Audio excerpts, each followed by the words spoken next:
चिड़ियों के इन घोंसलों में कुछ सांप उतारे जाते हों, जब माली अपने हाथों से गुलशन में आग लगाते हों, उस दौर में हम दीवानों से तुम कहते हो खामोश रहो। कातिल ने किस सफाई से धोई है आस्तीन, उसको खबर नहीं कि लहू बोलता भी है। अब जब पुलिस थाने टॉर्चर चैम्बर में बदल चुके हों, जब पुलिस मशीनरी अपने आकाओं के लिए पर्सनल आर्मी की तरह व्यवहार कर रही हो, जब पुलिस एनकाउंटर मेडल हासिल करने का जरिया बन चुका हो, जब राज्य सरकारें लोगों के आशियाने उजाड़ करके अपना वोट एकजुट करने के प्रयासों में लगी हों, जब जालिम बुलडोजर किसी के लिए शौर्य का प्रतीक बन चुका हो, तब यह बहस और जरूरी हो जाती है कि देश धर्म से चलेगा या संविधान से चलेगा। जिनके जहनों में फिल्मी डायलॉग घर कर जाते हैं, उनकी नजर में संविधान के पन्नों की अहमियत नहीं रह जाती है। जब अहले खिरत की बातों पर कुछ जाहिल शोर मचाते हों, जब अहले खिरत की बातों पर कुछ जाहिल शोर मचाते हों, जब बुलबुल हो तस्वीरें चमन और कौवे गीत सुनाते हों, जब चिड़ियों के इन घोंसलों में कुछ सांप उतारे जाते हों, जब माली अपने हाथों से गुलशन में आग लगाते हों, उस दौर में हम दीवानों से तुम कहते हो खामोश रहो।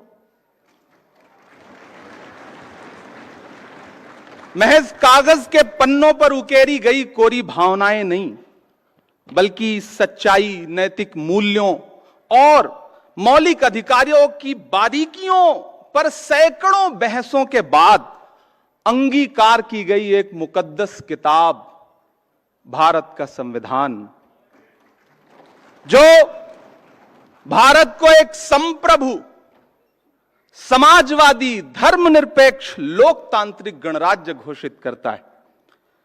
हम आज यहां एक बेहद जरूरी बहस के लिए इकट्ठा हुए हैं। कानून के रखवालों की मौजूदगी से विज्ञान भवन का कोना कोना रोशन है। मैं अभिषेक मनु सिंघवी जी को और उनकी पूरी टीम को मुबारकबाद देता हूं इस बात के लिए कि इस मुश्किल दौर में इस लड़ाई का अलंबरदार बनने का जो फर्ज आपने निभाया है, वो बहुत ही तारीफ के काबिल है। किसी भी लोकतांत्रिक व्यवस्था में अगर हाकिम के दिमाग में यह बात घर कर जाए कि मेरा आदेश ही है मेरा शासन, तो फिर यहां से शुरू होती है बुनियादी परेशानी। जिनके जहनों में फिल्मी डायलॉग घर कर जाते हैं, उनकी नजर में संविधान के पन्नों की अहमियत नहीं रह जाती है। साथियों, याद करिए, संविधान निर्माता डॉक्टर बाबा साहब अंबेडकर जी कहते थे कि आर्टिकल 25 संविधान की आत्मा है। हर नागरिक को धर्म को स्वतंत्र रूप से मानने की और उसके प्रचार प्रसार की आजादी है, लेकिन मौजूदा सरकारें संविधान की रूह के साथ छेड़छाड़ कर रही हैं।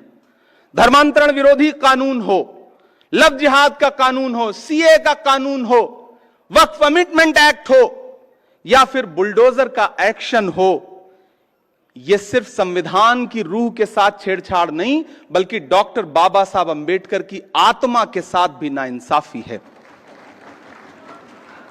मेरी आंखों के सामने देश के कोने कोने से आए हुए वकील साथी बैठे हैं।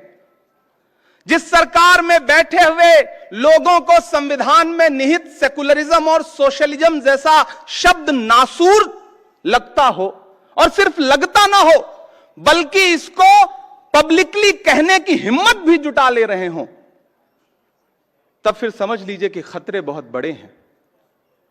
साथियों, जब कानून लोगों को डराने का और उनकी आवाजों को कुचलने का हथियार बन जाए और उसमें आपकी पहचान और आपका नाम और आपका धर्म निर्णायक भूमिका निभाने लग जाए, तो समझ लीजिए कि हुकूमतों की मंशा क्या है। मैं अपना उदाहरण दूंगा, कहीं दूर नहीं जाऊंगा और मैं विषय पे बोलूंगा। मुझे गर्व है कि मैं आजादी की दूसरी लड़ाई में राहुल गांधी का सिपाही हूं। मैं उनके साथ चला हूं 4000 किलोमीटर कन्याकुमारी से कश्मीर तक, कंधे से कंधा मिलाकर। लोग मुझसे कहते थे, इमरान साहब आप नेता बाद में हैं, शायर पहले हैं, राहुल जी पैदल चल रहे हैं, शहजादा पैदल चल रहा है। मैंने कहा, शहजादे ऐसे नहीं होते हैं, एक टी शर्ट, एक ट्राउजर, एक जूता पहन के 4000 किलोमीटर लाखों लोगों को गले लगाने वाला शहजादा नहीं होता। हाकिम तो वो होता है जो 10 लाख का सूट पहनता है और 8,500 करोड़ के जहाज में घूमता है। मैं उनका सिपाही हूं। मैं देश की उस संस्था का सदस्य भी हूं जहां कानून बनने बिगड़ने की प्रक्रिया होती है। मैं पिछले दिनों एक सामूहिक शादी में गुजरात गया था, जामनगर। बड़ा अच्छा कार्यक्रम, 51 जोड़ों की सामूहिक शादी। सारे दलों के नेता उस मंच पे मौजूद थे। मैं बच्चों को दुआएं देकर के वापस लौट आया। 4 दिन बाद मेरे साथियों ने उस प्रोग्राम का एक विजुअल था, बरसते हुए फूल थे, बड़ा खूबसूरत सा। उसमें एक कविता लगा करके सोशल मीडिया पे पोस्ट कर दी, मेरे अपने सोशल प्लेटफॉर्म पे। आपको जान के हैरत होगी कि इतनी संगीन धाराओं में मेरे खिलाफ जामनगर की पुलिस ने मुकदमे दर्ज किए कि मुझे लगा कि मैं तो कोई बहुत बड़ा अपराधी हूं। हमने हाईकोर्ट का दरवाजा खटखटाया। 55 मिनट बहस सुनने के बाद हाईकोर्ट अहमदाबाद के माननीय न्यायमूर्ति जी ने कहा कि इसमें तो सिंहासन के खिलाफ कुछ कहा गया है, इसलिए पिटीशन खारिज। हमें माननीय सुप्रीम कोर्ट की चौखट पे आना पड़ा और धन्यवाद कि इमरान प्रताप गढ़ी बनाम गुजरात सरकार के केस में माननीय उच्चतम न्यायालय ने जो फैसला दिया है वो एक नजीर बनेगा। मैं माननीय उच्चतम न्यायालय का आभार प्रकट करता हूं।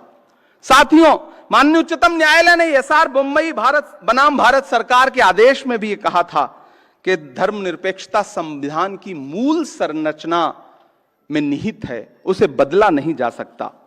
अब जब पुलिस थाने टॉर्चर चैंबर में बदल चुके हों, मैं बहुत जरूरी बात कह रहा हूं, अब जब पुलिस थाने टॉर्चर चैंबर में बदल चुके हों, जब पुलिस मशीनरी अपने आकाओं के लिए पर्सनल आर्मी की तरह व्यवहार कर रही हो, जब पुलिस एनकाउंटर मेडल हासिल करने का जरिया बन चुका हो, जब राज्य सरकारें लोगों के आशियाने उजाड़ करके अपना वोट एकजुट करने के प्रयासों में लगी हों, जब जालिम बुलडोजर किसी के लिए शौर्य का प्रतीक बन चुका हो, तब यह बहस और जरूरी हो जाती है कि देश धर्म से चलेगा या संविधान से चलेगा।